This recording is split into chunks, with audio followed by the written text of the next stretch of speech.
Are you and your family prepared for an emergency? Maybe the fake alien invasion.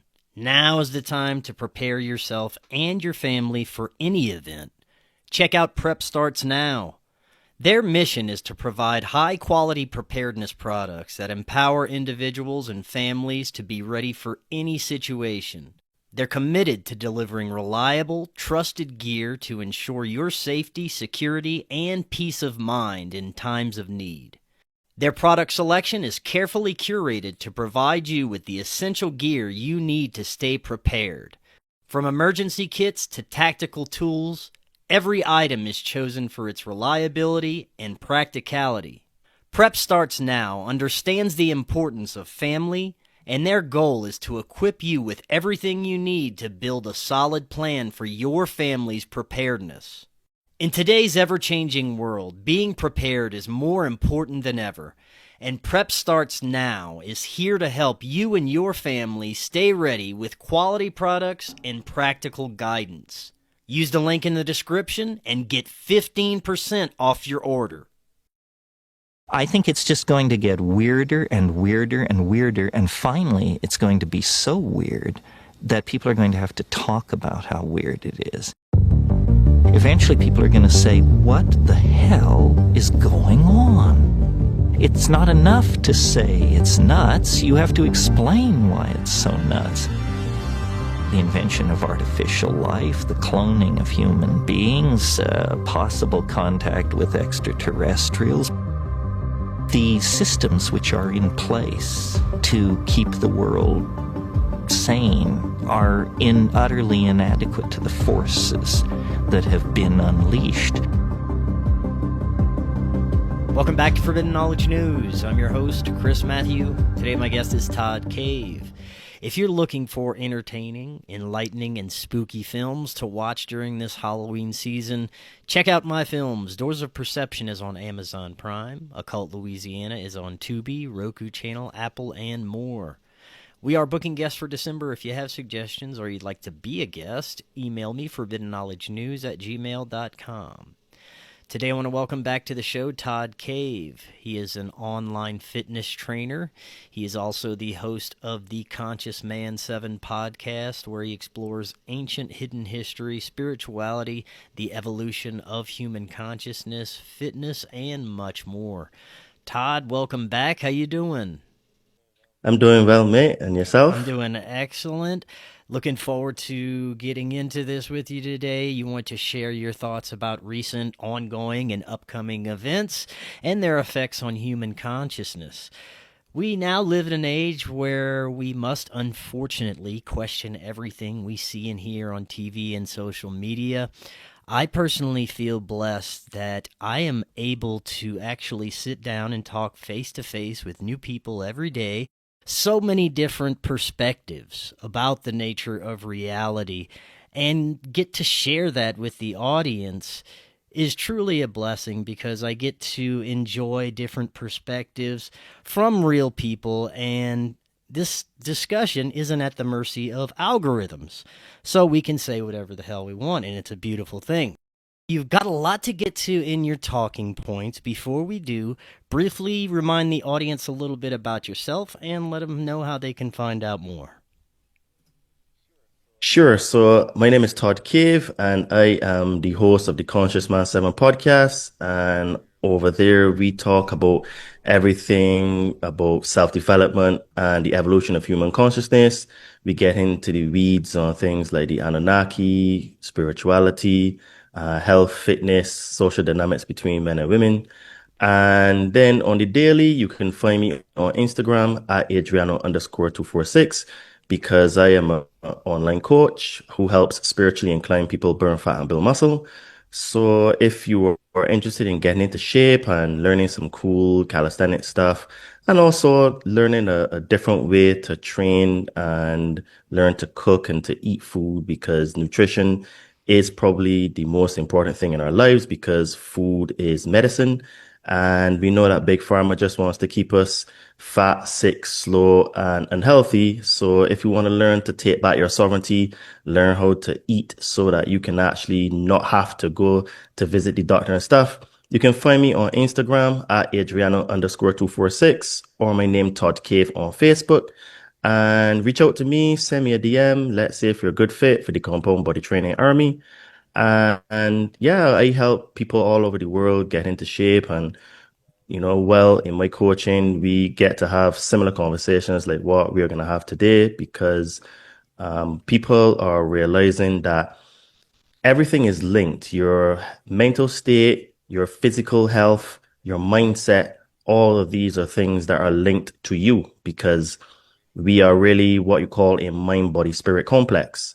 And what that means is that you need to take care of all three of those parts of you simultaneously. We do that in my compound body training program. And, I'm really proud of it because it came as an evolution of myself after I had life-changing surgery in 2017, which we spoke about on the last episode.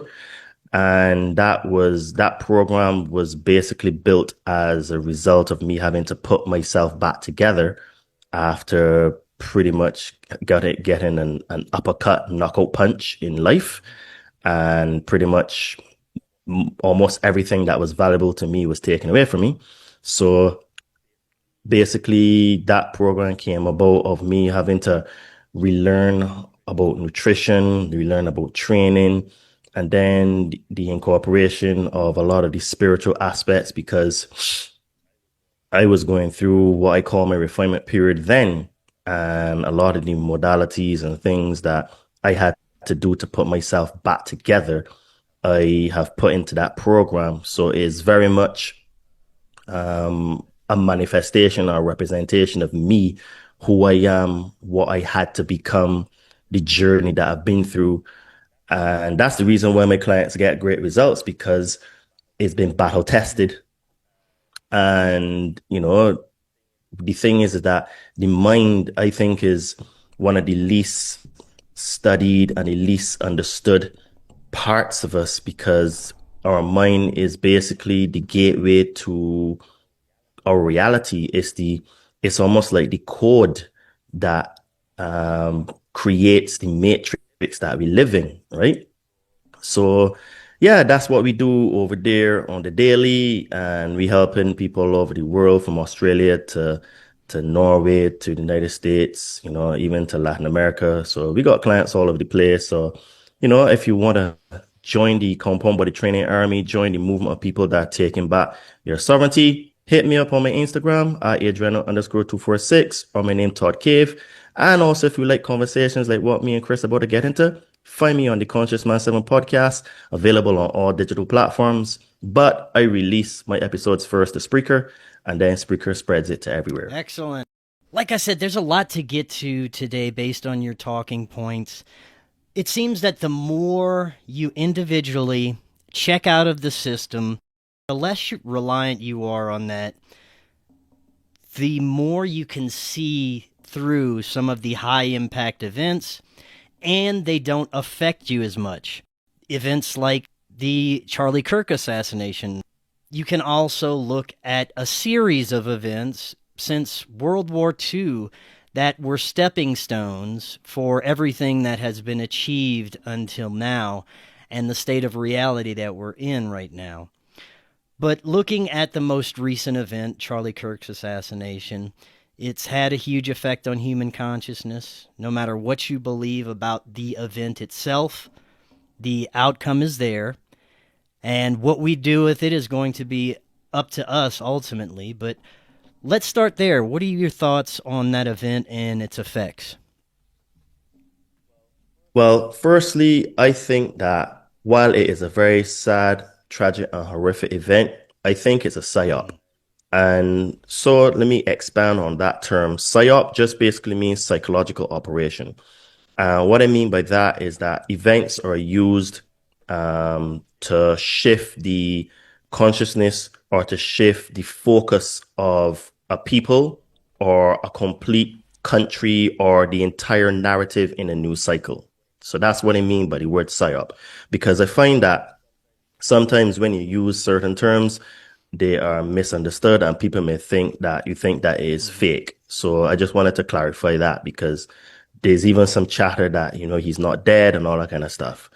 So my from looking at the tea leaves and looking at how things were just before he was assassinated, the whole Jeffrey Epstein saga was starting to really be a pressure point for the administration that we have now that is controlling the narrative.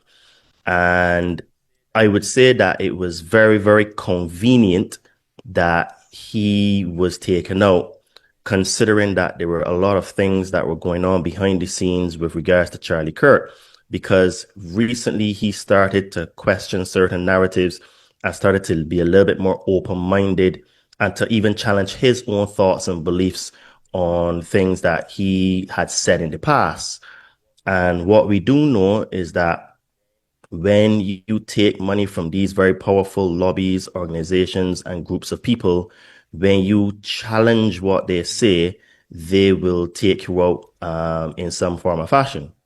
And what I also realize is that you are also censored or taken out depending on your level of influence you have on the public consciousness and in general in the world. So people like, for example, like Andrew Tate, whether you like him or hate him, what we do know is that he has a massive influence on young men. So whether you think he's a good influence or positive influence, if you put your feelings aside, what we do have is a lot of anomalies in his case, and he was attacked heavily in the media again because he has influence. Charlie Kirk, he has a lot or had a lot of influence on young men, I would say under 30, because he was like 31. So what we have now is the ages of men, young teenage men, right up to young adulthood, 30, that were sort of like being influenced by him. And he was openly starting to challenge narratives in Israel, the whole Zionist group, lobbyists, even the Jewish people, right? So I think that it was just a matter of convenience that because he started to challenge these things, the Jeffrey Epstein saga started to get to a point that was super uncomfortable, that people could see that from Donald Trump to Pam Bondi to Dan Bongino to Cash Patel are all basically frauds. They're all turned coattails, people. And I think that they needed something to change the cycle and something big enough as well. Then also, when you look at the date, it was the 10th of September from memory when it happened. So that's the day right before 9/11. And we know that these people who are occultists, which just means hidden, right? These people worship dark and hidden powers. They do things that are not for out of coincidence. It's all planned and state managed. So I think that it was a combination of factors to shift the public focus away from that, because I maintain that the Jeffrey Epstein saga is the biggest quagmire that the controlling elite have. And the reason why I say that is because every single body who's who that has influence, clout, in who is oligarchy, politics, central banking, all of these people are at the center of that saga, because we have from Mohammed bin Salman, we have Ehud Barak, we had prime ministers of other countries, presidents. We have people like what's his name, Alan Dershowitz, Bill Clinton. We have a lot of people that are at the center of that. And what people realize is that there's a satanic cult that runs the planet based on extortion, guilt, fear, pedophilia, and all a matter of sex rituals that are performed to harness the energy on this planet to make it so dark. Yes. So, you know, I think that because it was so much pressure, even from people in the Trump base or the MAGA base or the right wing base, we're starting to think, well, hold on a minute, like, y'all are not delivering. So what's going on? So if you realize conveniently now, no one talks about that anymore. is all still Charlie Kirk. And then now with the recent, as of today, it was the Gaza Israel thing. But you know what I mean? Every time a pinch point occurs, they change a news cycle, and nothing is not done on purpose because it is there to shift our perception and to hide things.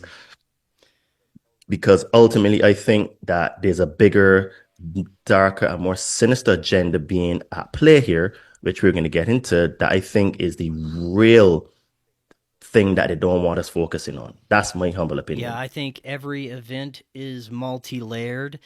There are multiple outcomes that are desired from any single event, and there are things that they put forward while everybody else is focused on these events. There are agendas that are getting pushed through that normally people would be up in arms about, but because there's so much going on, they don't pay attention to it, and it just gets installed in the background. And there's a lot of things going on with our currency right now, and crypto and CBDCs. Yes, ultimately, I think that what is the reason for all of these psyops is that right now they are developing and building out a prison for us that will make it inescapable forever. Now, ultimately, these people are transhumanists and they want us to upload our consciousness to the cloud. But there are a lot of steps that they have to take in order to get us there. One of the things that I think is going to be is super key is the crashing of the economy. Now, I got into all of my understanding of the things that I talk about from the economic side. So I remember when I started to understand that that what fiat currency meant, that the Federal Reserve is very little as Federal Express, stuff like that. And I see that what we're having now is a melting up of the economy because what we're having now is basically hyperinflation, but it's being hidden because what we're having now is we're having real wages stagnating. We're having the purchasing power of all the currencies on the planet losing their value. And we're having record highs in all the stock markets across the world. The Dow Jones just hit 46,000. The FTSE, I think 9,600.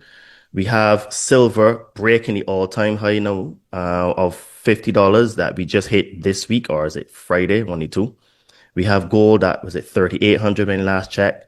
Bitcoin hitting another all-time high last week, 126,000. These are melting up of the currencies, melting up of the economy. What that means for people is that our currency is being hyperinflated right in front of our eyes. So when we take our pounds or euros and our dollars to the shop to buy milk, eggs, and cheese, what's happening is that we need more units in order to get the same quantity that we were able to get 20, 30 years ago. That's why I say that we're having a hyperinflationary event. Now, what is also being done is simultaneously, while the currencies are being devalued, we're having these perpetual wars. This is why we have the war in Ukraine, we have the war in Gaza, because these are ways for the elite to funnel money out of the system, which we pay through with our taxes. And you know, if people actually really study it, about 90% of all of what we earn is paid in tax. Because if you have a normal job, I don't know how it is in the United States, but in the UK we call it PAYE, PAYE. I think it's pay as you earn. So PAYE is taken out of your salary. Then you have to pay another tax. Then when you get your money now, you have to pay council tax. Then you pay a TV license. Then you pay VAT, which is 20% in the UK. Then when you go to get your petrol, you pay tax on that. Then you go to the supermarket and you pay more tax. So in reality, 90% of everything that you earn is tax. So this is why I say taxation is theft. And this is why I believe that people should not ever pay tax. And if we were to have a tax model, it should be like how the United States had in the past, where it was just on imports like tariffs, and there was consumption where you pay at the till. So there was just a single broad tax that you paid at the till, and that was it. All other countries, when they had their massive prosperity, had similar approaches. But now what we have is this income tax and then all the other taxes on top. So, for example, I just sent some stuff to Barbados because I'm going there on holiday soon. And basically, you obviously pay for the freight, but then you pay tax, basically, and duties. Okay. Then you have to pay VAT on the taxes and the duties. And that cost is also dependent on the amount that it costed for the freight. So you're actually paying double, literally double of what your item costs, right? Now, Barbados is a small country, so you can see it much more in real time in situations like that. But this is what is happening to all of us every day as we pay, because even your light bill, your water bill, your mobile phone bill, you still pay tax on all of those. So we're paying tax on everything. So what it is now is that the war machine is being used to suck money out of the economy, because the lobbyists, the big corporations that put the governments in power, that's how they get paid. So they start wars, and the government gives the contracts to those companies, and there's no real bidding going on for the contracts. So all these companies, Lockheed Martin, Boeing, GE, they just get the contracts. I don't think that there's much bidding going on for the lowest bid. And we know that companies like Halliburton charged thousands and thousands of percent higher on just the kit and the food that they were doing to supply the United States Army in the Iraq War in the 2000s, right? So this is just a way of money laundering and sucking money out of the economy. Who pays for it at the end? Us. But because now most people are so distracted with the latest psyop, right? Like I said, these psyops have collateral damage. They're tragic and they're horrific. But because we're bombarded with these psyops, it means that we're not able to actually sit down and critically think to realize actually we're being played here.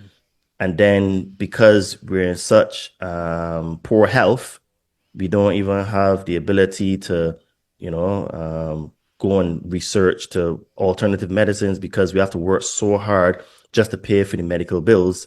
So there's no time for even personal development. So what we have now is a situation where we're being distracted, and they call it magic. I always say that what these people are magicians. What they do is they put their hand over here for you to look at, and then over this side here is picking your pocket and robbing you. And this is what we have. So all these psyops are the visual distraction. And then over here now on this side, they're building this cage to put us in, because what's going to happen is when they crash the economy, then there's going to have to be a scapegoat. The scapegoat will be the bankers and the system and the illegal immigrants, everything. Everything will be the reason. So then now, because they already have the CBDCs built, they will come and tell you, look, we've got a solution. Here's our new currency. You'll never have to worry about anything. We will be able to surveil everything. So there'll be no things like pornography or money laundering or illicit drugs being sold, because we'll be able to shut down the wallets of those people, X, Y, Z. But what people don't realize is that by the government having total vigilance or surveillance on those transactions, it means that you're going to be able to be censored online.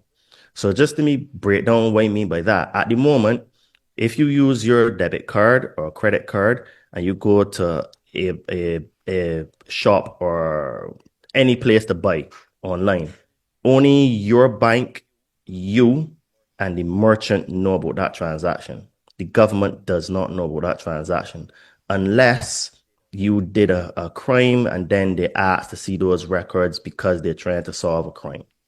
What will happen in the future is that in real time, the government through the central bank will be able to see that you bought 2 kilos of beef from Tesco or Walmart or Sainsbury's or whatever.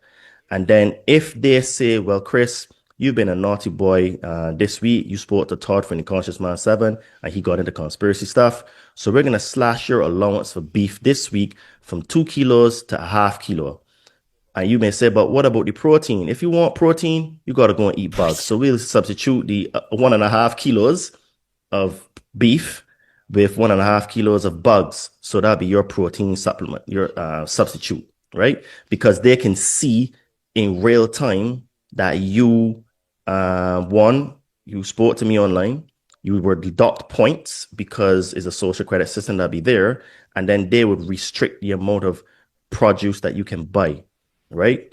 Because the government will have total ability to see the transaction in real time. At the moment, the transaction is somewhat private because it is you, the vendor, and your bank.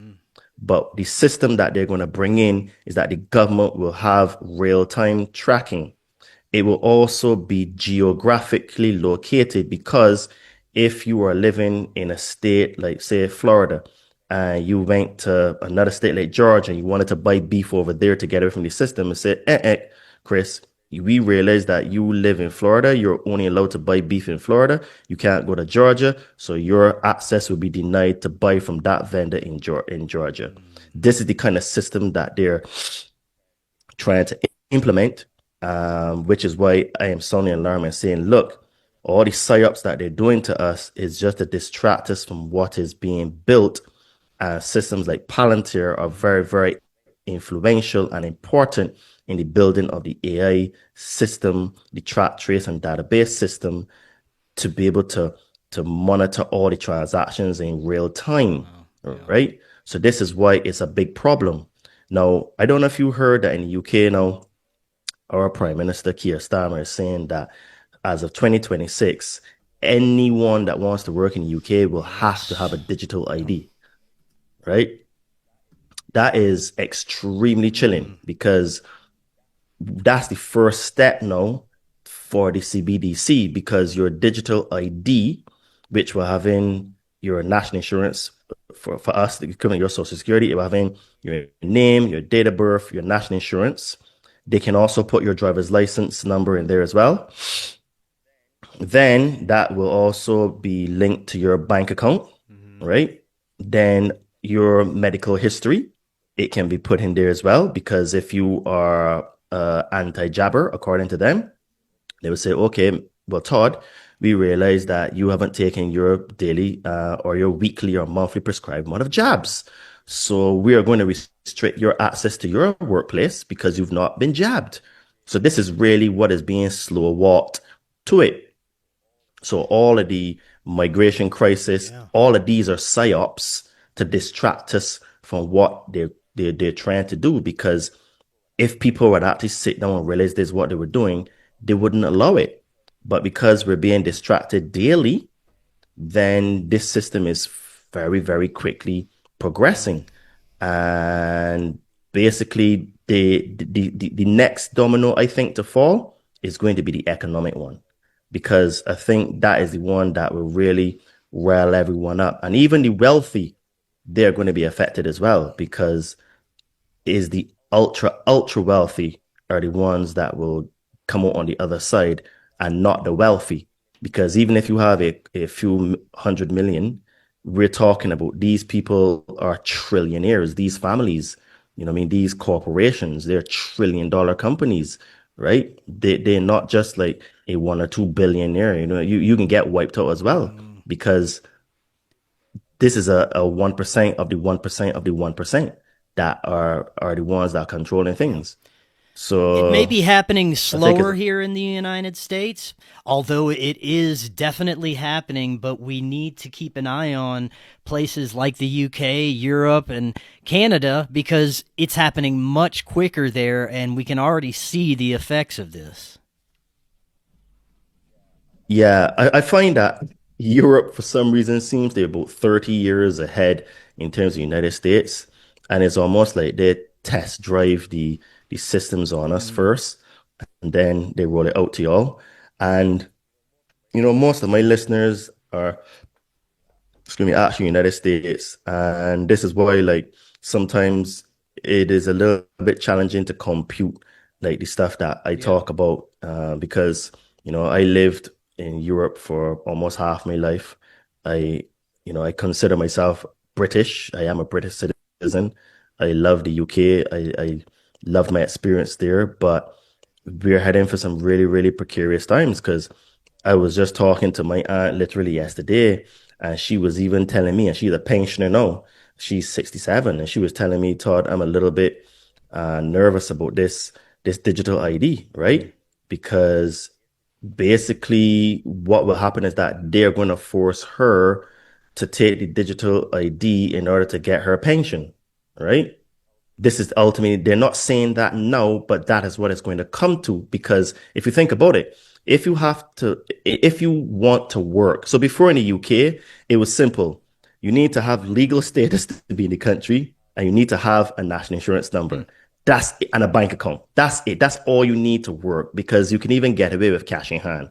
As long as you had a national insurance number, you're legally allowed to work in the UK.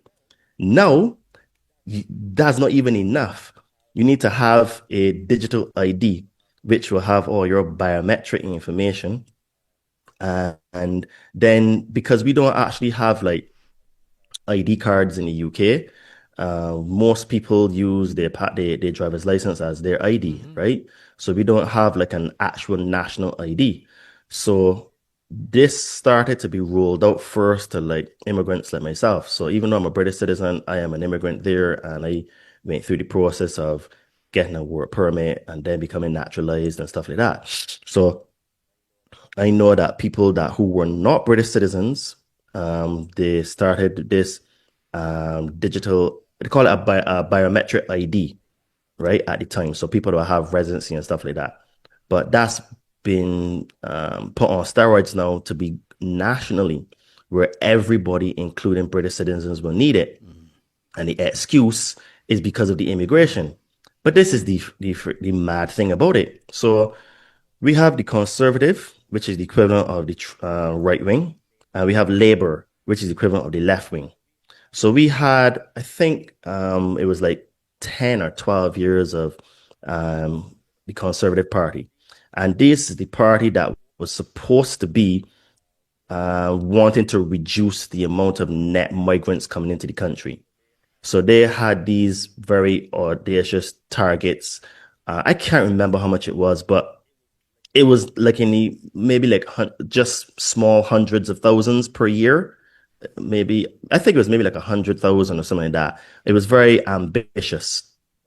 But in fact, when you actually looked at the real numbers after they left the government and during their government, it was like multiple numbers higher than that. And this is supposed to be their quotation marks ideology. This is supposed to be their thing that they ran on, their manifesto, their portfolio, whatever word you want to use. And the left wing party is the one that wanted unfettered immigration. So you have the conservative that's supposed to be anti immigration, having high numbers of immigration. Then that government changed for the left wing, which is all about immigration. And it basically just continued. In fact, it got worse because we're picking up the migrants in the channel.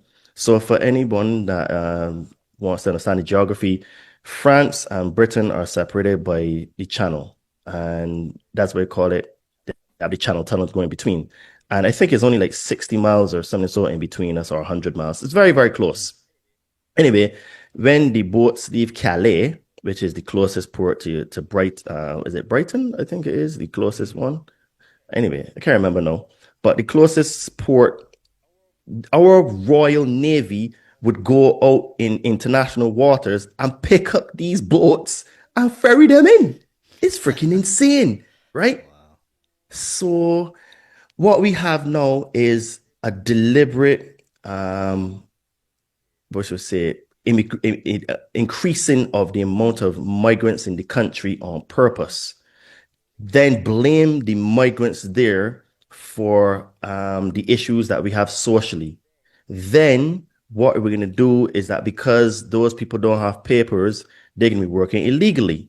So we have like apps like Deliveroo, which is the equivalent to like Uber Eats and all those kind of stuff, operating there. And a lot of those drivers are illegal immigrants.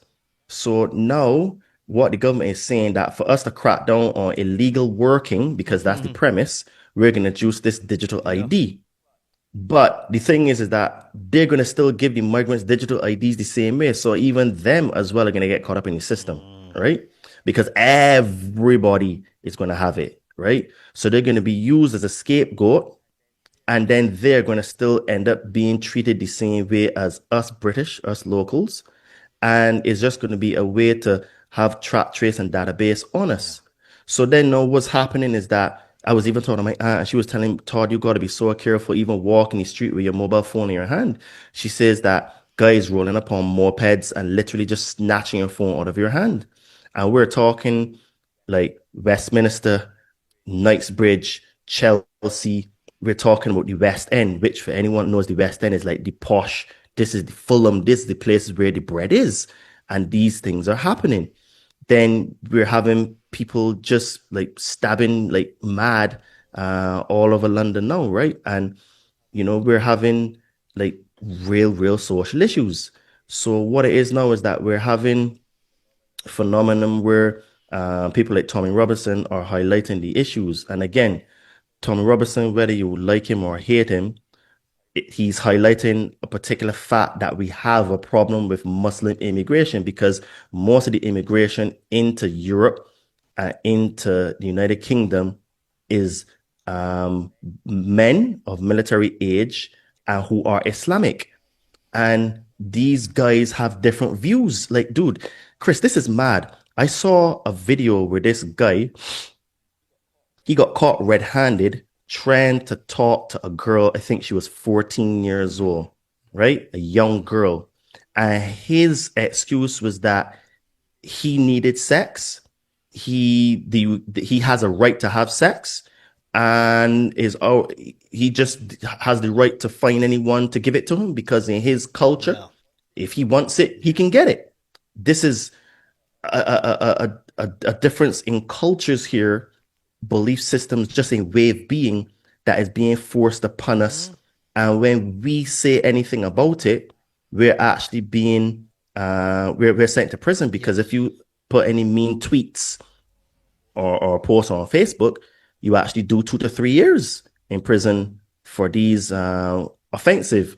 And now they're calling things like non-crime crimes and things like catcalling. So like, I mean, like I'm from Barbados. Back in the day when you saw a girl in the street, you said, psst, you would do those kind of things. I mean, maybe you can say inappropriate, very much so, but it's not illegal. Now we have a task force of female officers that would go into areas where they suspect that men do that to catch men doing non-crime crimes so that they can give them verbal warnings for not committing a crime. Again, is it appropriate? No. Is it illegal? No. But they're still going to freaking warn you against it anyway. This is the kind of insanity that my country is having now, right? So y'all in the United States, y'all have something called, the First Amendment. We don't actually have anything like that in the United Kingdom. So it is called Her Majesty's government or His Majesty now. It's called His Majesty's prison and it's called His Majesty's police force. So they are owned lock, stock, and barrel by the crown, right? So it's the crown prosecution. So we don't have these abilities to somewhat push back and say these things. So what we're doing now is that we have phenomena like Tommy Robinson that are highlighting these problems. And whether you like him or hate him, the point that he's making about what's happening in the country is true. But because he has a checkered past, he's being used as a scapegoat for all xenophobia stuff, racism, XYZ, and we're not looking at the fruit of the tree that is causing these things. And we're all being played and we're being put to fight against each other. And in doing that, we're all being systematically oppressed. So all the CBDs, the crashing of the economy, the sucking out the money of the coffers through taxation and war are all part, because what it will do is that when we're tired and exhausted, we will accept any system, because as we know, human beings respond very well to fear and guilt and shame. And what's going to happen is that when we all lose our money because the economy will crash, it's inevitable, because a fiat currency cannot last in perpetuity. And all fiat currencies have all failed in all of human history. And the United States dollar is the last one standing, and is only held by faith and band-aids, to be honest with you, figurative band-aids. But when it does crash, what kind of world are we going to live in? And this is what people are not really realizing is the biggest threat, I think, is economic, more so than the alien agendas, more so than nuclear agenda. I think is the economic, because as we say in Barbados, it's going to quarterback back our heads. Because imagine, Chris, like, you want to go to the shop just to buy milk and eggs, and the money is not worth anything anymore. Your card just doesn't work. You know, if you don't have some sort of thing to barter with, some sort of crypto, some sort of precious metals that you can at least, silver is a good bet right now to have to barter and trade with someone in the physical. What we're gonna do is just gonna have a system of crime, violence, and looting and stuff. And it's dark days, man, coming for us. Pretty concerning. Let's get into some of the technological challenges we may face with AI. You have in your notes android sex robots are on the rise. Talk a little bit about some of these challenges.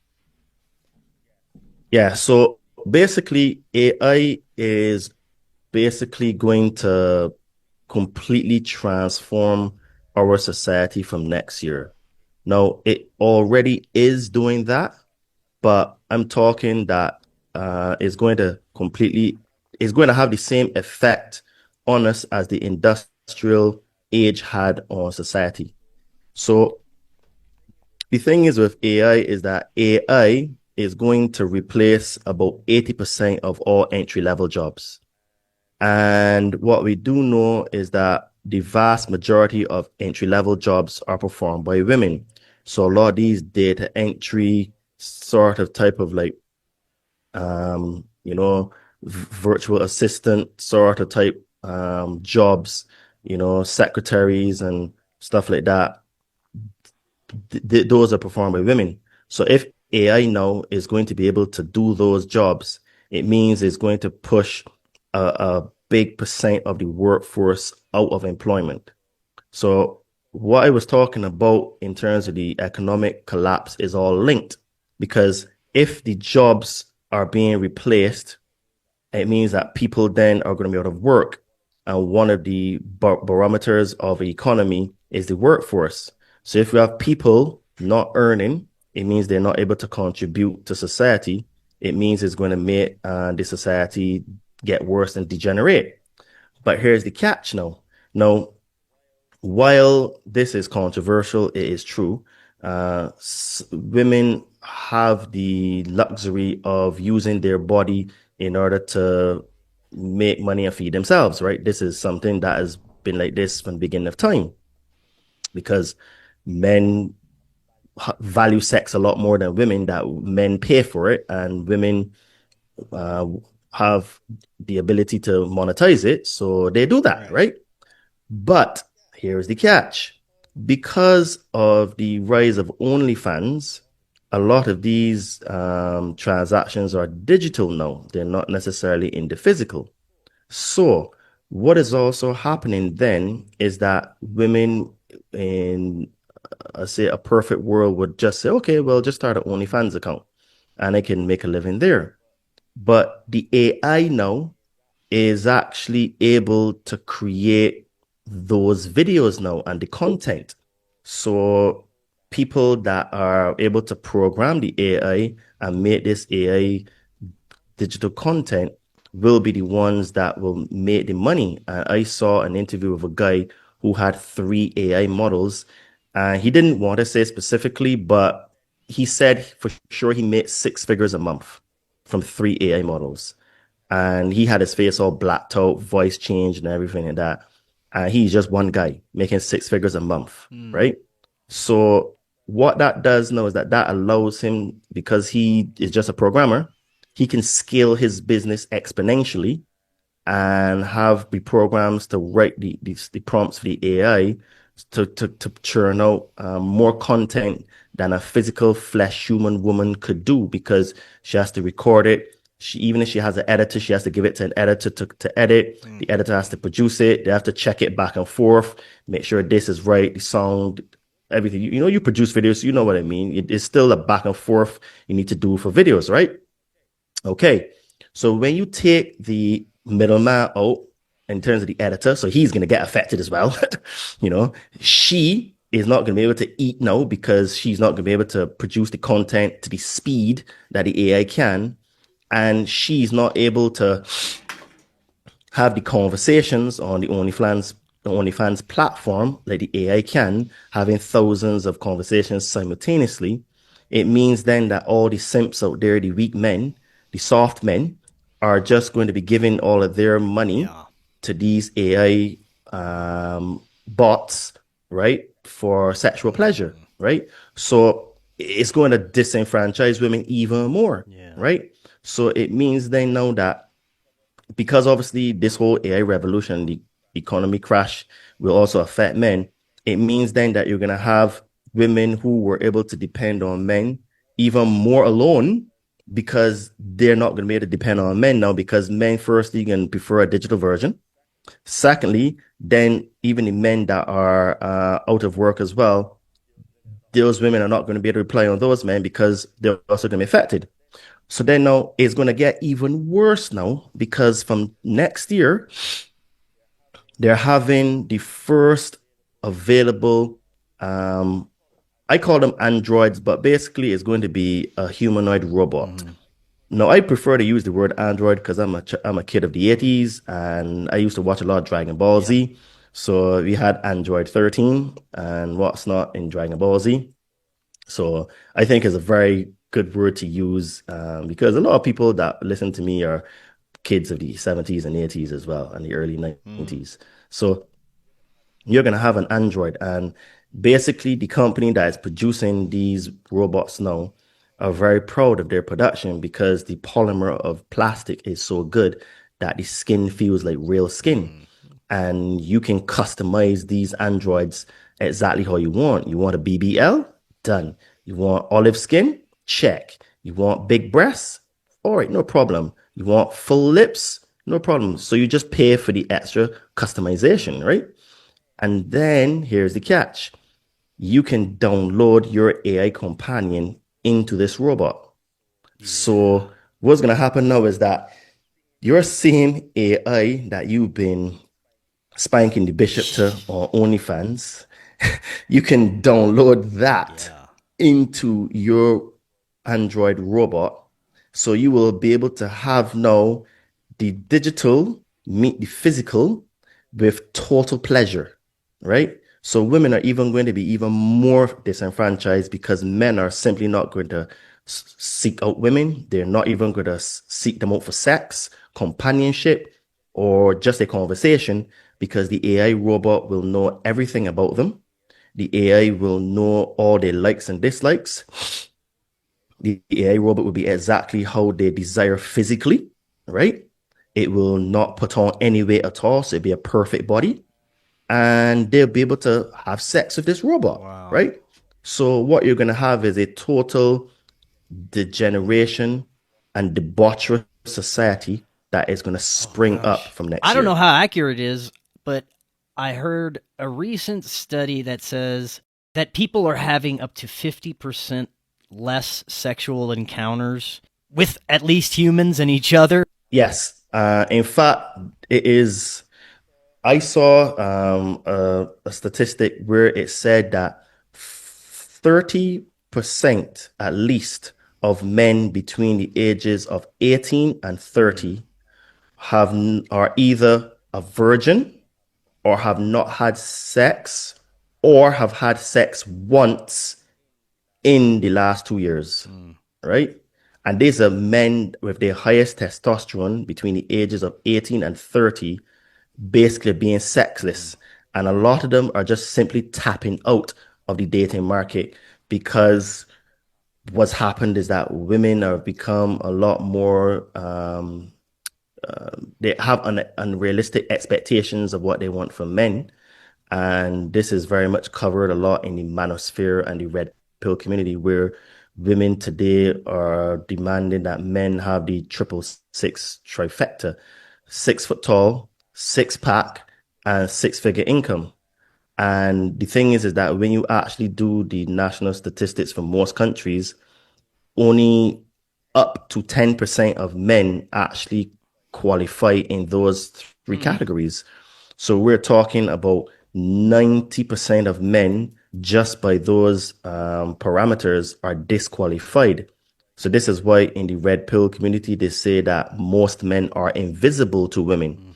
So because most men are invisible, or what has happened is that a lot of men have simply tapped out of the dating market and simply refuse to even pursue a woman, right? Because what happens is that you could be in the United Kingdom and you could work with someone and you could just ask them innocently for their phone number and you could lose your job for sexual harassment.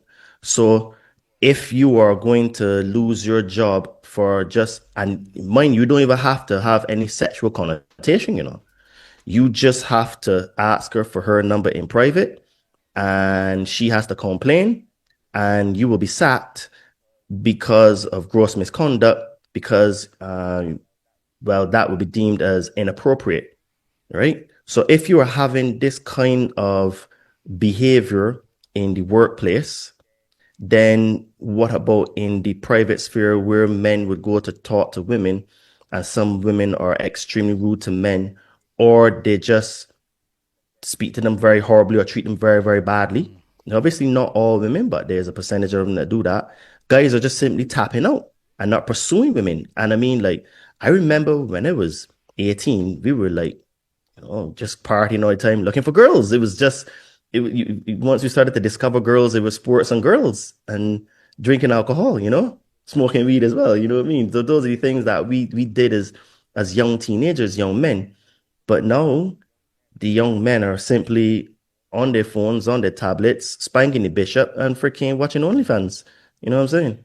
So we're gonna have massive social dynamic changes when you add in the Android AI robots now, where you're right, Chris. Like, no, we're simply not having sex because no, we're not coupling up. We're not even hooking up. We're just out the dating market for most men. This also ties into depopulation. Obviously, if we're not having sex, there will be no children in the future. These things are multi-layered. They tie in together. Let's get into some of the other things you have here on your talking points. You highlighted a Mossad interview on 60 Minutes last year. I'm not sure if I've seen this. Can you tell us a little bit about what was on this? Oh yeah. So basically, I have said before that, everything in the world is fake and basically everything is manufactured. So there was an interview by 60 Minutes done in December, released in 2024. And basically, do you remember the episode, when I say episode, the event that Mossad did to Hezbollah where they tricked them with getting these pagers? Oh, yeah. And good. So there was an interview between two ex-Mossad agents and this lady from 60 Minutes. And they walked her through what they did in order to coax and to trick the Hezbollah into buying these pagers. And they did extensive tests on these pagers and they did public marketing and programming. And, they set up shell companies upon shell companies. And they even worked with a company in Taiwan in order to manufacture the pagers and everything, right? And basically, it took them 10 years to even get that operation up and running. And there's a part in the interview, and I am going to literally quote what the guy said, right? Because this confirms everything that I've said, that nothing in this world is real. And I quote, "We have an incredible array of possibilities of creating foreign companies that have no way of being traced back to Israel. Shell companies over shell companies who affect the supply chain to our favor. We create a pretend world. We are a global production company. We write the screenplay. We're the directors. We're the producers. We're the main actors. The world is our stage." Unquote. That is directly from the interview, right? And these people now are letting the cat out the bag and telling us in our faces that everything in this world is fake. This is why I started off the show talking about psyops and how psyops are controlled, right? And there are few elements to the control system that we have, right? So one is the spiritual control. So I wasn't going to talk about this here, but I think it ties in very, very well to what we're talking about now. So the system, as I said, has many parts to it, and the spiritual control is held by the Vatican, the Jesuits, and the Lucis Trust, which formerly was known as the Lucifer Publication Company prior to 1922. It only changed its name from the Lucifer Publishing Company after it started to receive a lot of backlash and attention in the media at the time. Now, the media and information is controlled by Operation Mockingbird and the alphabet networks like MI6, CIA, and Mossad. Now, what I read before was a direct quote from what the guy said in the interview. And I repeat, he says, "We create a pretend world. We are a global production company." So you remember when Shakespeare, aka Francis Bacon, said, "The whole world's a stage and men and women are mere players." So even back then, it was known that there was an elite that control all the information that we receive from Earth. Because what people don't understand is that your thoughts and beliefs are based on your perception. Your perception is based on the information received. And if all the information that is received is controlled by these elite companies, elite families, and shadows behind the scenes, it means that what we think is true is actually not really true, right? Now, there's a very interesting song called Californication by Red Hot Chili Peppers. And he says, "Space may be the final frontier, but it's made in a Hollywood basement." And when you take into consideration that song to what I just read that they said in the interview, I don't think it's beyond the realm of possibility that even the wars that they show us going on in the countries that like Ukraine and Israel and all over the planet are not just in a Hollywood basement, right? Do people do die? Yes, of course. Is there suffering? Yes, there is. But I do think that a lot of what we are shown is carefully curated and produced at a high production level. Just look at, remember the whole was it the White Helmets movement in Syria? That was actually a staged company that they were stage actors. We know that now because we saw behind the scenes video when they put on the makeup and when they went into position. And then when after the cameras stopped, they stopped being dead and came back to life and stuff like that. Right? So then the other system that of control is our education. Our education system is controlled by the Rockefeller Foundation and UNESCO. So, funnily for you, the Rockefeller Foundation took the system of education that we have now from the Prussians, which was the old Germanic empire of the 19th century. And they're the ones that introduced the whole bells in the schools and singing of allegiance and pledging of allegiance to your country and all that kind of stuff before your school, all that kind of stuff. So all of that indoctrination came out to the Prussians, which are which was the Germanic empire of that time.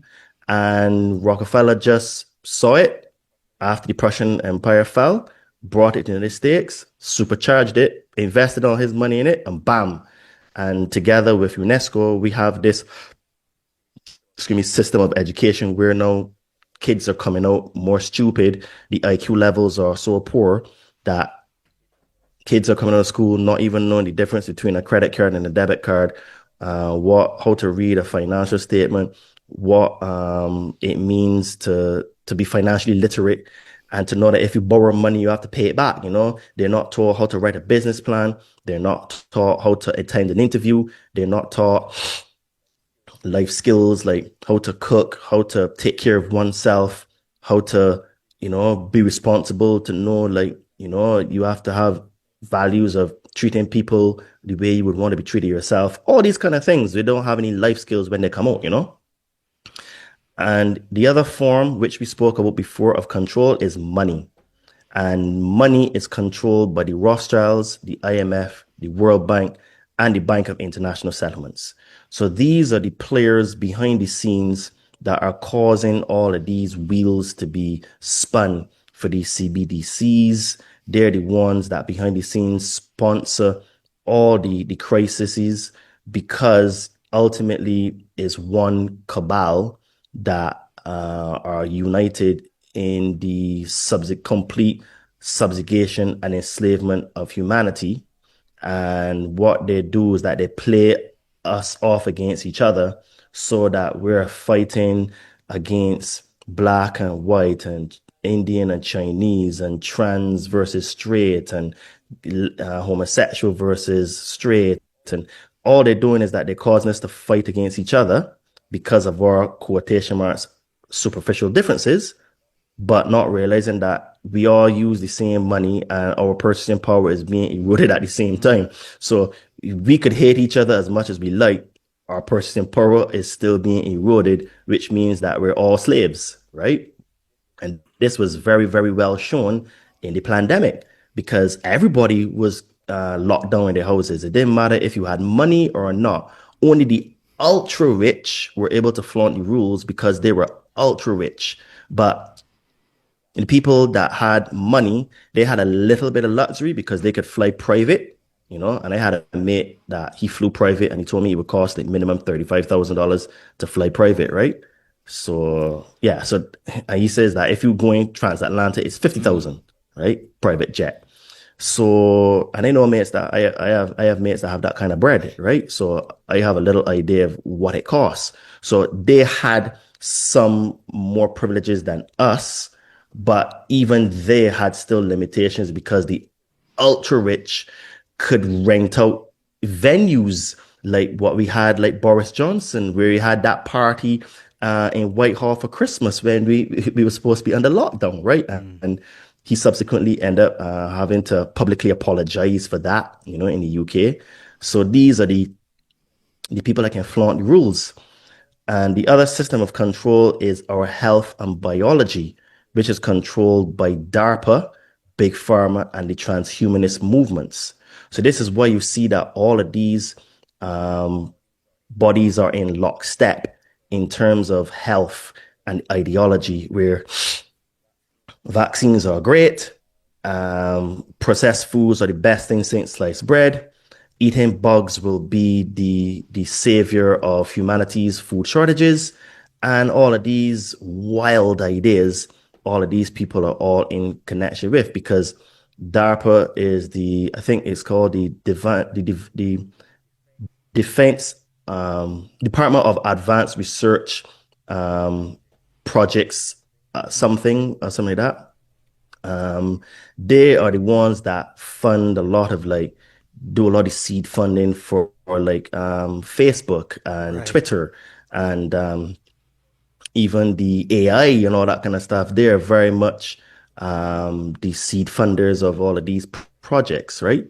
And obviously with big pharma being tied in there, where they give a lot of they do a lot of black budget projects. So, for example, one of the reasons why Ukraine is such a very I would say it's very much fought over is for a couple of reasons. One, the Hillary Clinton emails, the 33,000 emails, they're on the CloudStrike servers, which are in Ukraine.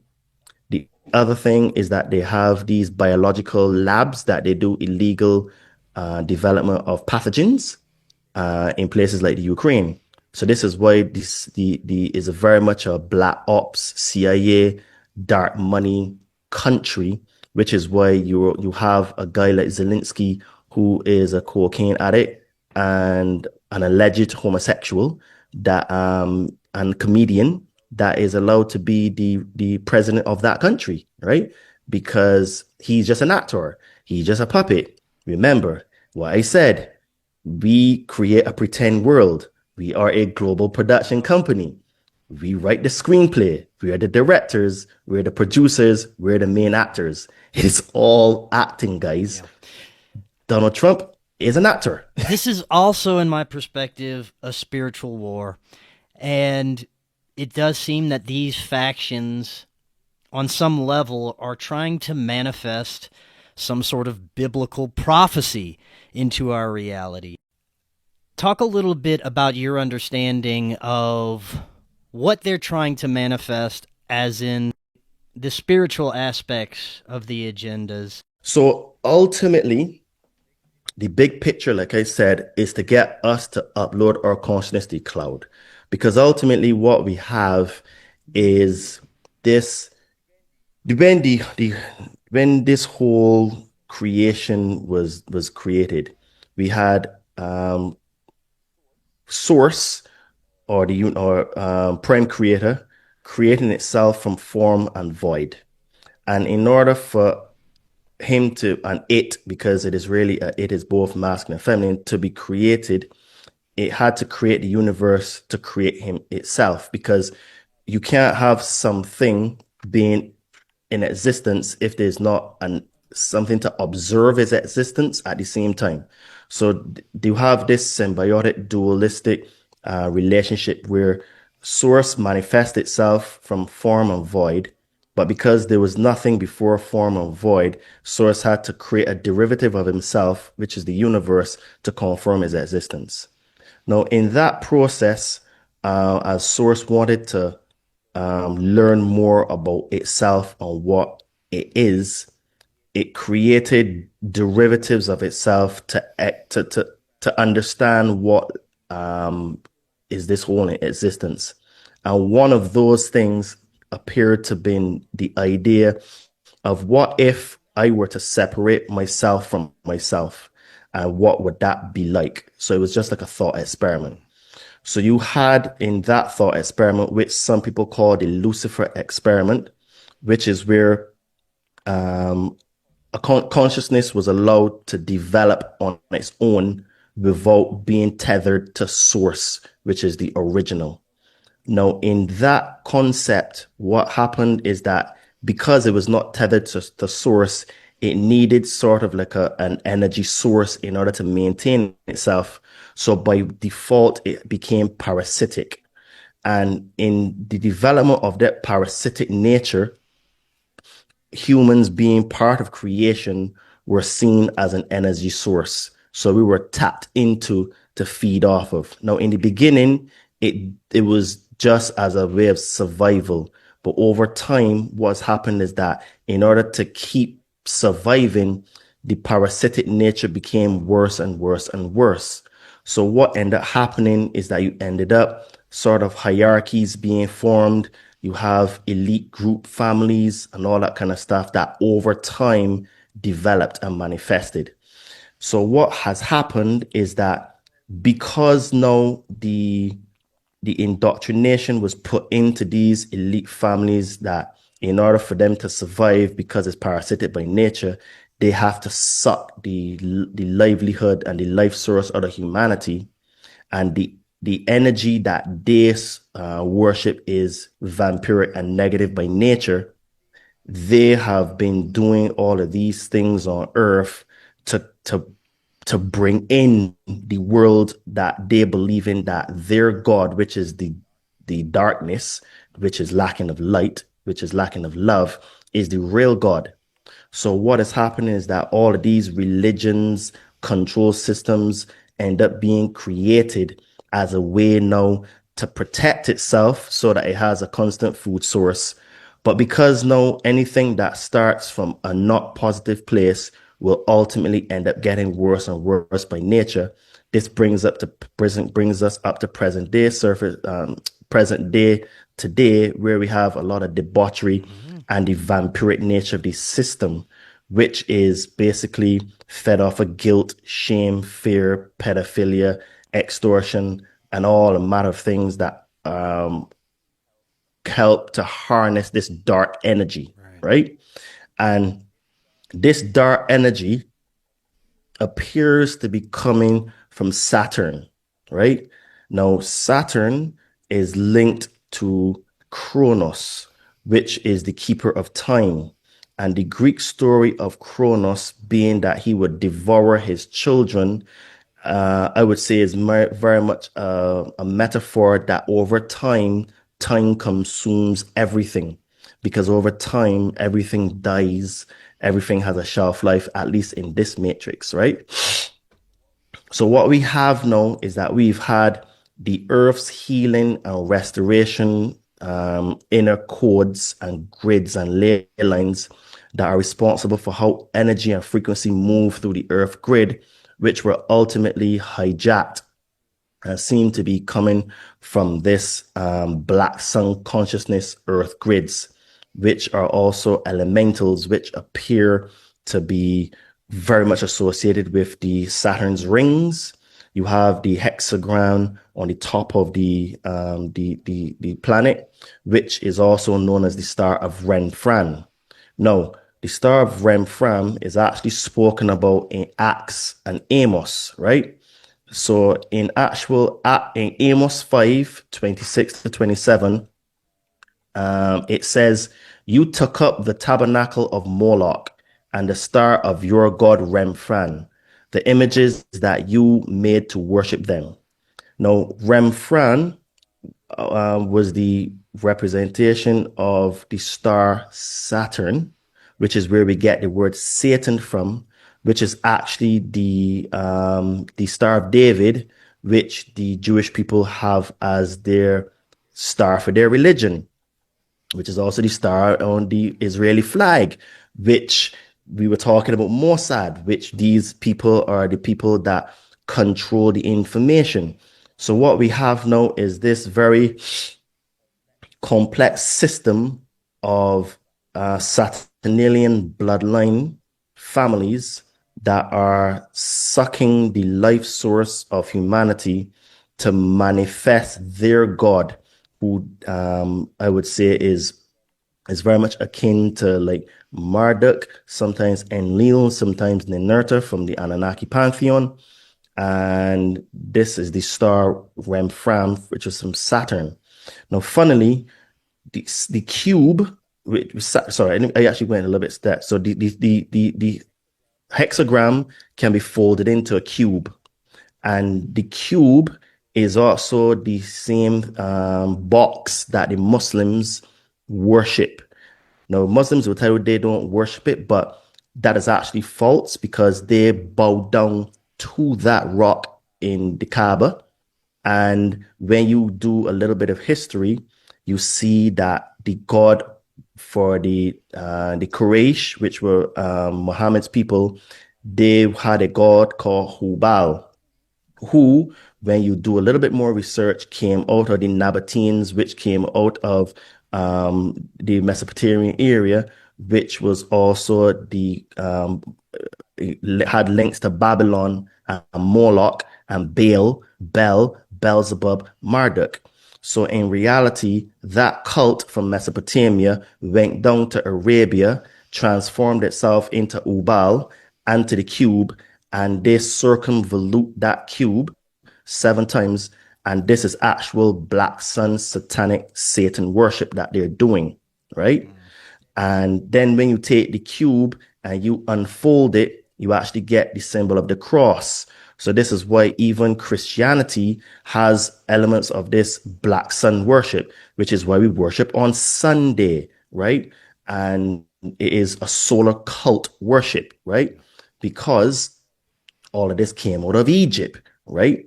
And this is why you had in the Roman Empire, you had the time of Saturnalia, which was on December 25th, which was the rebirth of the new sun. And for 3 days, you had the death of the sun, which is why we worship the Son of God on Sunday. And this is why they changed the name of Yeshua to Jesus, because that is the representational of the new sun. Because in reality, Jesus is just an egregore, which is just a non-physical entity or thought form that arises from the collective thoughts, emotions, and beliefs from a group of people. Because the word Jesus never existed 2,000 years ago. It only developed from Yehoshua to Yeshua to Jesus in the last few hundred years, right? So what we have now is this solar cult black sun worship that has infiltrated all of these religions, Judaism, Christianity, and Islam, and has very much links to Remfran. So what all of these religions talk about is a savior. So the Islams believe that the Mahdi will come back. The Jews believe that the Messiah will come back. And the Christians believe that Jesus will be coming back. All three of the religions have a savior character and entity. So what these religions have done is they've basically said, Chris, you don't have to do any work on yourself. Just follow this religion, believe that your savior is going to come back to save you, and you'll be saved. Forget about everything about self-development, eating right, getting in shape, treating people a certain way. Just believe in the dogma and the doctrine. Believe that the Mahdi, Jesus, and the Messiah are coming back, and you're saved, right? So what this does now is that this takes your power from inside of you and puts it outside of you into an external character, right?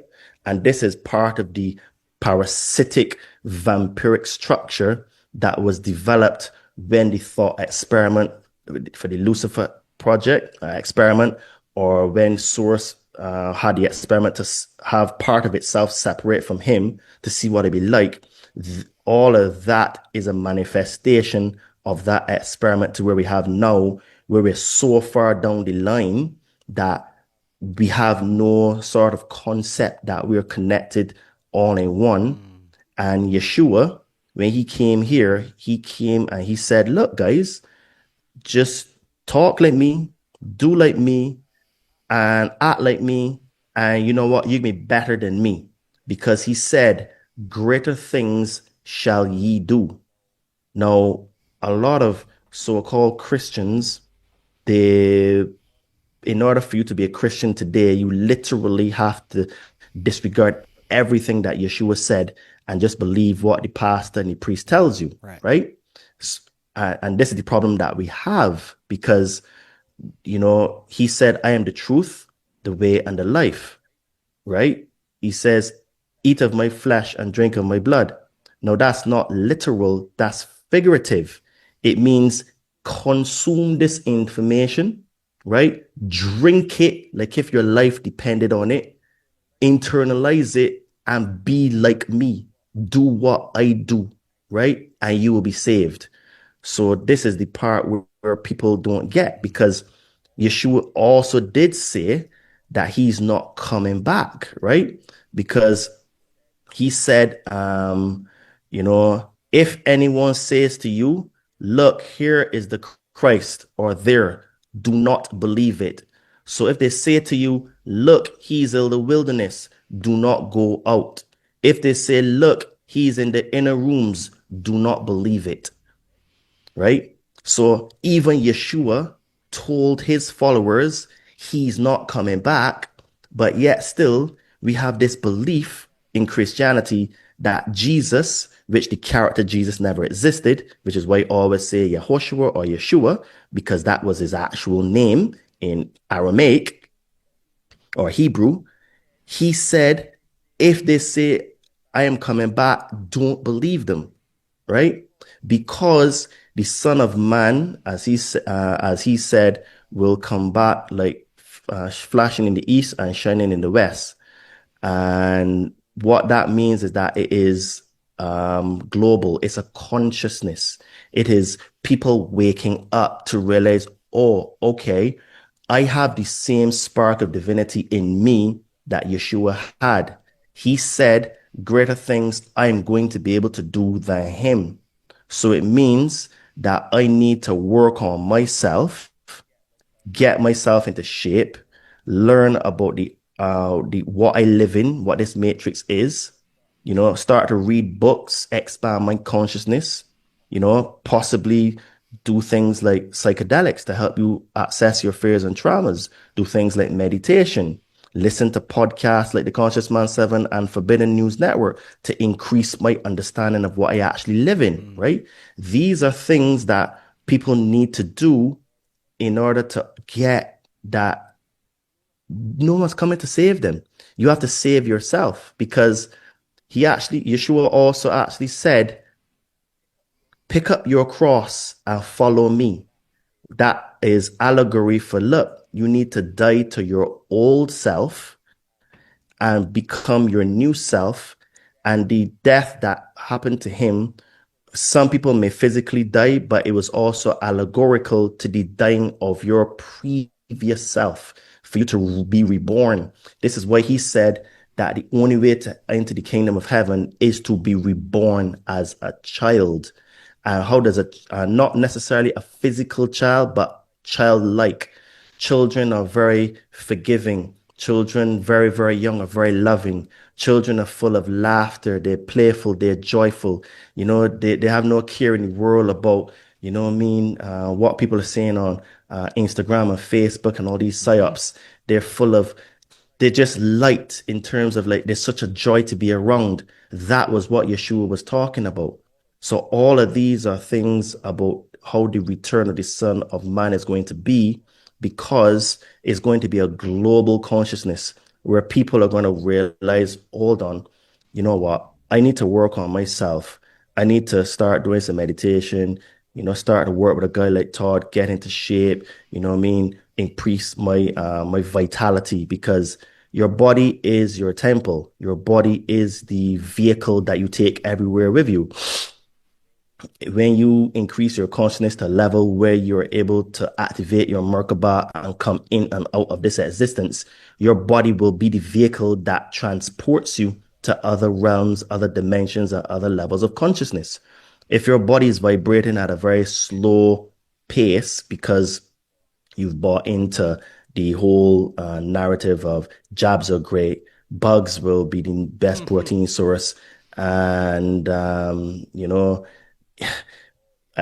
the other processed foods are the best thing since sliced bread, you're going to believe that government is going to save you, which is the same sort of Messiah type consciousness that all these Black Sun satanic death cult things called religion have put into the consciousness of man, which is why people are so lost and separated from anything that is real, right? So that's what I mean in terms of the consciousness of the Son of Man, what the return of Christ really looks like. Because what people don't realize is that the word Christ just really means the anointed one, right? You anoint yourself with the prana life source energy, right? So what you do is you pour the life source prana energy, because prana is the life source energy of the world, as the Hindus say. So when you anoint yourself, excuse me, with that prana life source energy, you are basically fueling yourself with the free energy that there is. You're causing your atoms and your molecules to vibrate higher. But there's a system that you need to use in order to get there. And the first thing that I would say to people is to get into shape, because getting into shape is the biggest rebellion against the system that you can do now. in order to take back your sovereignty. It is the FU to the system, it is the sticking the middle finger up at the system because it allows you to take back your sovereignty in terms of what you eat. You are what you eat. And if you eat crap, you will be a crap person, right? You will have crap thoughts, you will have crap beliefs. And this is why I tell people that, there's an approach you need to take in order to push back against the system. And the first step is your diet, your fitness, and your nutrition. And from there, everything else will start to open up because you have to start with yourself, right? If you don't start with yourself, then you're not going to be able to understand some of the higher level concepts that me and Chris are talking about here because you're still eating Cheetos, Puka Pies, and Doritos. You know what I'm saying? 100%. And my journey really started with my health as well. I wasn't able to make that spiritual connection until my body had healed and I was in a much healthier place. So that's spot on. This is great information, Todd. We've only got a couple minutes left. Any final thoughts to close out with, and also remind the audience how to find out more about you? Sure. So my final thoughts are that even though today was a little bit of an information dump, what I would say is that I always try to show people that there's hope and possibility. And in fact, even though everything that I shared was quite pessimistic, I'm actually very optimistic for the future.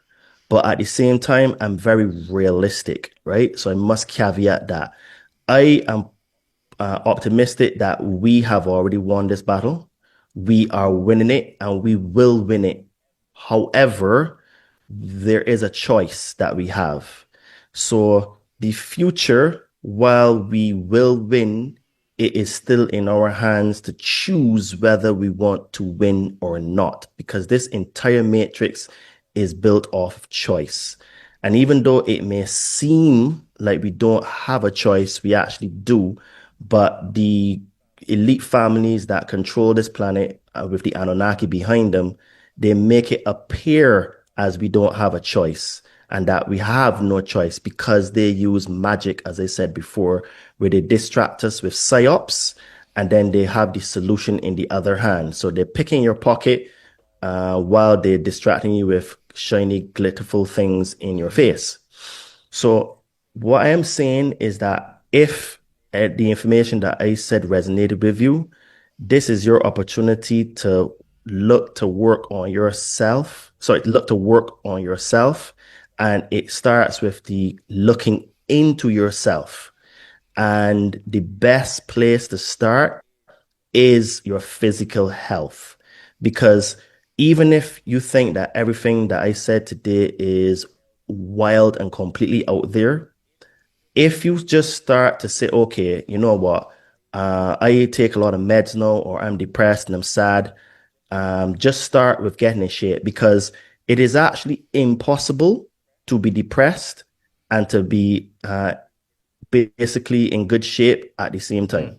So what I mean by that is that if you are feeling depressed in this moment and you go and you start to exercise in the exact same moment, you will not be depressed because you can't have two simultaneous thoughts of depression and one of exercise to push yourself and the endorphins being released in your body at the same time. So the depression thoughts will go away and you will be in physical pain because you've not exercised for a while. So your body will hurt and be strenuous. So exercise is the first remedy for depression. So start by looking inside of yourself, and most likely you're not in shape, right? You're either a super skinny person or you're super fat or you're in the middle. But the whole long and short of it is that I know that you're not doing real exercise that pushes your body. Start there, right? And then when you start there, you can start to look then at your food. Because if you're starting to do exercise by default, you're going to have better nutrition.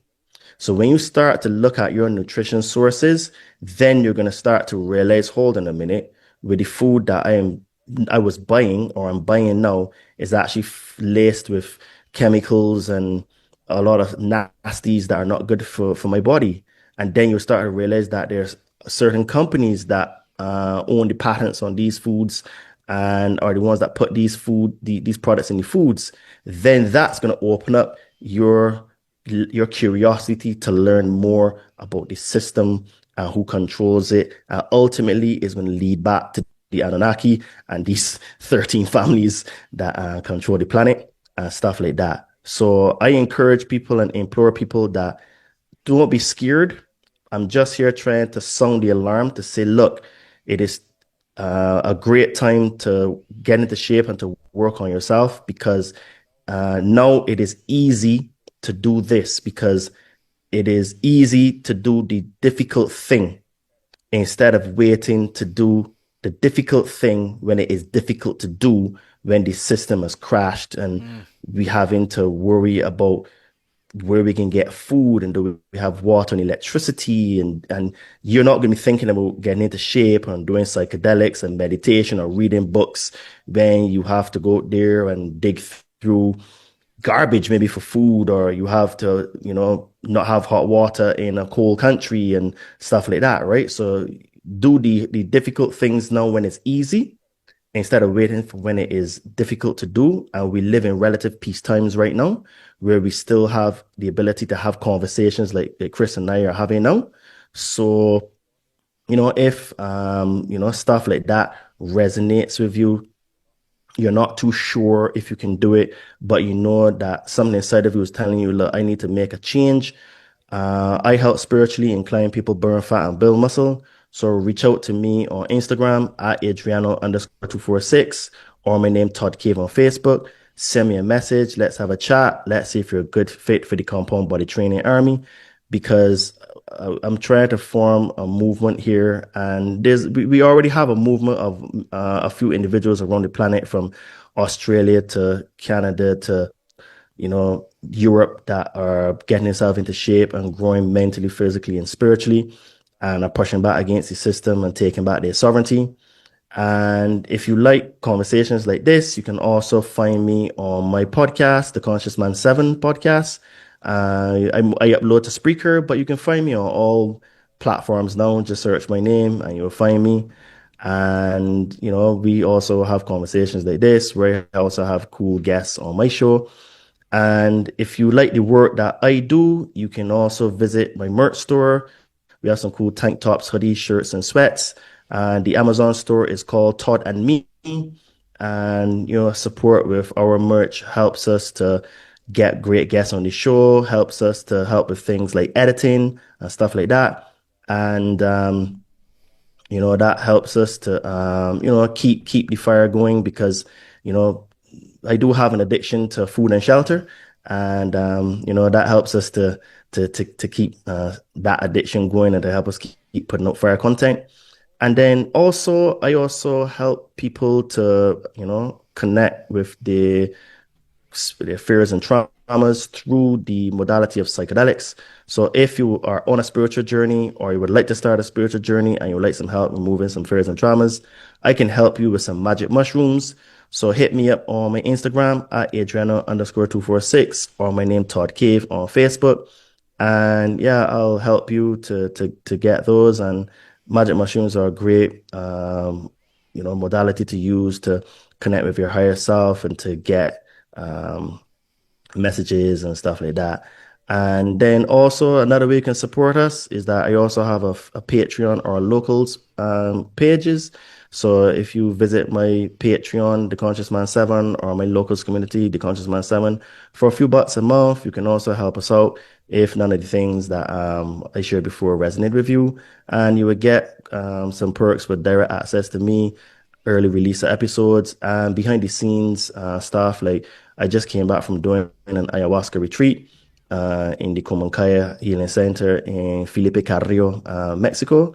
So I did a walk and talk video there. So you would get the full episode on my Patreon and locals pages. Only the trailer would be available on the public platforms because I get into a little bit of personal stuff and I reserve all of those stuff for people that directly support me and stuff like that. So,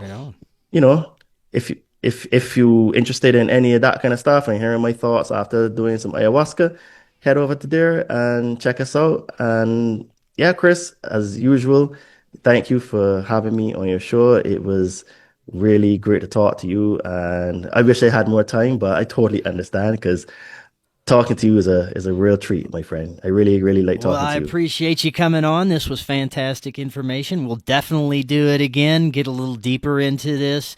And until next time, everyone, have an excellent evening. We'll talk again tomorrow.